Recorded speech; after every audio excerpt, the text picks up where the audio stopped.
যে রায় হয়েছে সেই রায়ের মাধ্যমে শহীদ এবং আহত পরিবাররা সম্পূর্ণ সন্তুষ্ট হয়নি।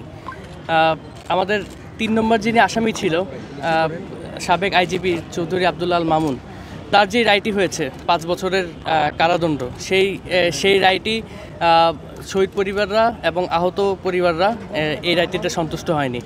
যদিও সে রাজসাক্ষী, তার সেই প্রিভিলেজ দেখিয়ে তাকে এই রায়টি দেওয়া হয়েছে, কিন্তু আমরা মনে করি সে রাজসাক্ষী হলেও তাকে অন্ততপক্ষে যাবজ্জীবন কারাদণ্ড দেওয়া উচিত ছিল। তার মৃত্যুদণ্ড হওয়ার কথা ছিল, কিন্তু রাজসাক্ষী হওয়ার জন্য তাকে যে প্রিভিলেজটি দেওয়া, সেটি প্রিভিলেজ সর্বোচ্চ যাবজ্জীবন কারাদণ্ড পর্যন্ত দেওয়া উচিত ছিল, কিন্তু সেটি কোর্ট বিবেচনায় নেয়নি। সেটির জন্য শহীদ এবং আহত পরিবাররা সম্পূর্ণ সন্তুষ্ট নয়, এবং আমরা অবশ্যই উচ্চ আদালতে এবং আরও কোনো জায়গায় যদি আপিল করার সুযোগ থাকে, আমরা সেই জায়গায় শহীদ এবং আহত পরিবারদের পক্ষ থেকে সেটি আপিল করব।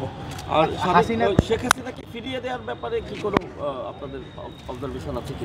এই রায়ের আসলে কোনো মূল্য নেই যদি শেখ হাসিনা এবং সাবেক খুনি স্বরাষ্ট্রমন্ত্রীকে দেশের মাটিতে নিয়ে এসে এই রায়টি কার্যকর না করা হয়, এবং যতদিন না পর্যন্ত এই রায়টি কার্যকর না করা হবে ততদিন পর্যন্ত এই ফ্যাসিস্ট হাসিনা বাহিনী যারা আছে, তাদের দোসররা আছে, তারা বহাল তবিয়তে এই দেশের মাটিতে ঘুরে যাবে এবং বিভিন্ন রকম প্রোপাগান্ডা করে যাবে। তাই বাংলাদেশের সরকারের কাছে এবং যারা সংশ্লিষ্ট আছে তাদের সকলের কাছে শহীদ এবং আহতদের পক্ষ থেকে এটাই রিকোয়েস্ট যে যত দ্রুত সম্ভব তাদেরকে এই দেশের মাটিতে ফিরিয়ে এনে তাদের যে রায়টি হয়েছে সেই রায়টি যত দ্রুত সম্ভব কার্যকর করার জন্য।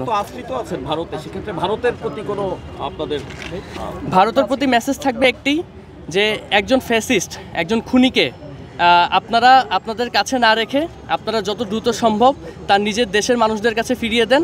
তাদের নিজেদের দেশের মানুষরা ডিসিশন নেবে সেই খুনি ফ্যাসিস্ট হাসিনা সাথে কি হবে পরবর্তী সময়, এবং সেই দেশের সরকার অর্থাৎ বাংলাদেশের সরকার সেটি ডিসিশন নেবে এই খুনি ফ্যাসিস্ট হাসিনার সাথে পরবর্তীতে কি হবে।